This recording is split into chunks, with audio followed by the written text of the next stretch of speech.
Hey guys, welcome back to another episode here at Full Throttle. Thank you very much for tuning in on today's episode. If you are brand new to the Full Throttle YouTube channel, be sure to hit that subscribe button and head over to the Full Throttle YouTube page to check out all of the amazing content we have over there. Today's going to be a nice and quick one. We're working on the M272 V6 engine from Mercedes-Benz, and specifically it's in a GLK350 2010 that we're working on. Today I'm going to show you guys how easy it is to replace that upper idler pulley and also inspect that serpentine belt. So let's dive into it now. Okay guys, so you're going to need very minimal tools to do the job. I do currently have the upper engine cover off. That's very easy to remove. You just pop straight up and remove that. I do currently have the serpentine belt off already, but if you need to see how to do that, it's very easy guys. You just put a 17mm socket right there on the belt tensioner and pull down.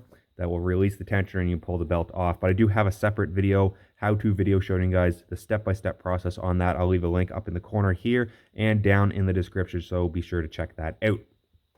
So on the front of the M272s, the GLK350 specifically, we do have a couple idler pulleys. We have the upper idler pulley that is grooved, and we have kind of a middle idler pulley that is smooth.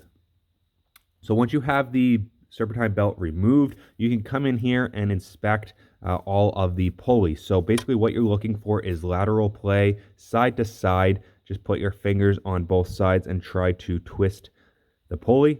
And if you feel any play in there, if it's excessive, or even if it's a small amount like this one here, but I can feel a small amount of play. So that's something I'm going to want to keep an eye on, and if not, just replace anyways. These are fairly cheap to buy.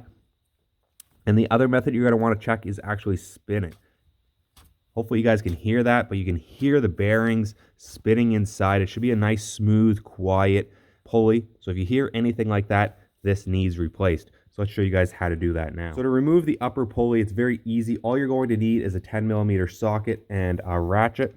I already pre-loosened this off, so I can do this much easier for you guys. But again, just use your ratchet, break this loose. It should not be very tight. It's all aluminum.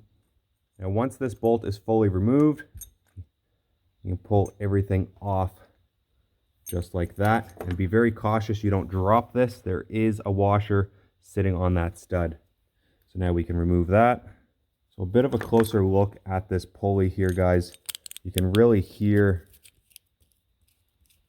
hopefully that's coming through the camera, but you can really hear the grinding of that bearing. So that is very good. We're getting this off.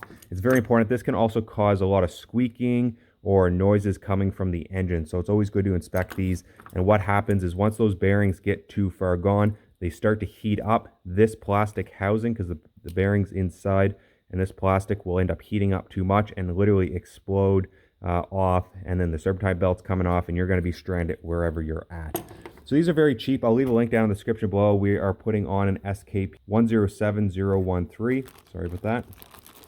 And we have a full replacement kit. So we have a new washer, new 10.9 grade bolt, the new washer on the back, and the spacer inside. So once you pull this out of the package, you're ready to go. All you got to do is line up that bolt into the housing. And always, guys, thread this on by hand. All right, guys, so once you have that snugged up by hand, we're going to put the ratchet on there, and you're going to torque this up to 25 Newton meters.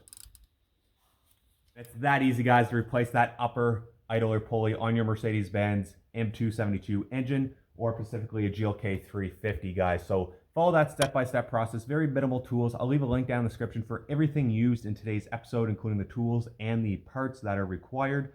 I'll also link down the description on the new serpentine belt. It is always a good idea to replace that while you have it off if it hasn't been done or you don't know when it has been done. So be sure to inspect that as well. If you want to see the step-by-step process on how to remove and install the serpentine belt, check the link up in the corner here or down in the description as well. Again, guys, thank you so much for your love and support. Hit that like button, smash that subscribe button, and leave your thoughts and comments down below. Until next time, you guys know what to do. Keep right full throttle.